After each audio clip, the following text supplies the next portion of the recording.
Assalamu alaikum. Hello, families of room 253. This video is coming to you from Qatar, not my usual recording spot, which is our classroom. My husband and I are away for the weekend on a little trip, having a really nice time. So, hello to everyone, and thanks for watching the video. As usual, the information I will share in the video is the same as the blog post, so thank you for taking the time to read or watch. First of all, I'd like to talk to you about report cards. Not for your son or daughter yet, those happen later, but a report card for me. So your child has been in my class for a few months now, and I would really love to hear your opinion about how you think it's been going so far. So in the blog post, there's a link to a very short Google form. There's only 4 questions, just to help me understand what your family needs are, what your child needs are, some things you've been excited about for grade 4, anything that you're worried about happening in grade 4, and some suggestions for me. I'm a very reflective person, and I really love my job, and every day I try to be a better teacher, and a lot of that has to do with the feedback that I get from my students and my parents. So please be honest, let me know what you think and how you think I can become better at what I do. Secondly, this past week I have completed some learning check-ins with our class. We did a check-in for writing and a check-in for math. It was a really valuable experience. The students were able to see where they are now and where they need to be by the time we do our summative, and it was a great opportunity for me to give some feedback, and it opened up a great conversation of learning. A lot of the students were reflecting on how they've tried to learn something and whether that's been effective or not, and how they're going to change those approaches to learning to try to understand something better or to try to learn a new skill. If you're interested on knowing how your child did on their check-in, please send me an email or give me a call. All of the students know how they did on their check-in, so you can speak to them as well. But the conferences about the check-ins have been really cool to see the learning plans that the students have for the upcoming weeks. There were some students who at the check-in have shown that they are competently demonstrating the understanding or the skills. So for those students, they had the option for that check-in to become their summative. They also had the option to either use the coming weeks to push themselves further on those specific skills, or to be happy with a competent and to use that math or writing time to pursue some interests. So that was really cool to see the differentiation that was happening based on where students are and where they'd like to see themselves.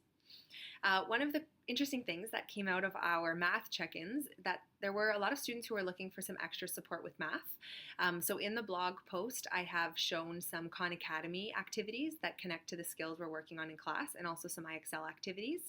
I've also decided to open up a little bit of extra help after school this upcoming week. So on Monday, Tuesday, Wednesday, Thursday from 2:30 to 3 o'clock, I will be available to the students in my class for any extra help that they would like with math. I'm always available for them at recess, but I just thought I'd add to that and have a larger chunk of time. So if your child is interested in coming in and hanging out with me for 30 minutes and doing some extra math, I would be happy to help them in that area. Something really important as a PYP school is taking action. So our goal is not just for students to learn something, but to do something with their learning. So the question we kind of use as our guiding question for that is, now that you know what you know, what are you going to do about it? And the cool thing about the PYP is that it breaks it down into 6 different types of action, and I've included a visual below, and I believe I shared one last week. And this is an overview of what we're hoping our students do with what they've learned. We've done some action reflections in class to get the students starting to think about the action they've taken based on our first unit. But a lot of the action that comes from the learning that happens in the class, the action actually happens outside the class. So I'm looking for a little bit of your help. If you are noticing that your student, your son or daughter, is taking action based on something they learned in school, I would love for you to document that and share it with me so we can celebrate it as a class. So you can snap a picture, take a short video, write a little blurb about it, but I need you to be a little bit of an action detective and keep your eyes open for anything that's happening outside of school that might be an action based on learning happening inside of school. There's also a link in the post for some feedback about our Learning Showcase. Like I mentioned, it's the first time we've ever done a setup like that to allow students to share their learning, and we're looking for your feedback as a parent about how the experience was. So please be honest, and we will use that feedback to make future decisions about how students share their learning. And last but not least, I've shared a picture at the bottom of the blog post about Reading Buddies. We've been risk takers and we've done a different approach to Reading Buddies. I've written a short blog post about it on my personal post if you're interested in learning a little bit more about it.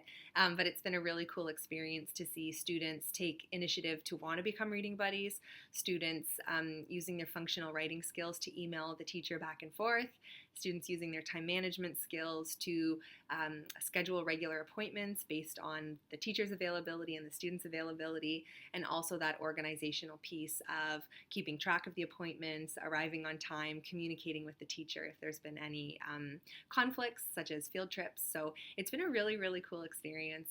So please take a look at that picture below and feel free to read the blog post if you want to know a little bit more about how Reading Buddies has been working for us. There's also the schedule, which will let you know the specialists for the upcoming week. That's all I have for you. Thank you for taking the time to listen. Hope you're enjoying your weekend with your family. Masalama.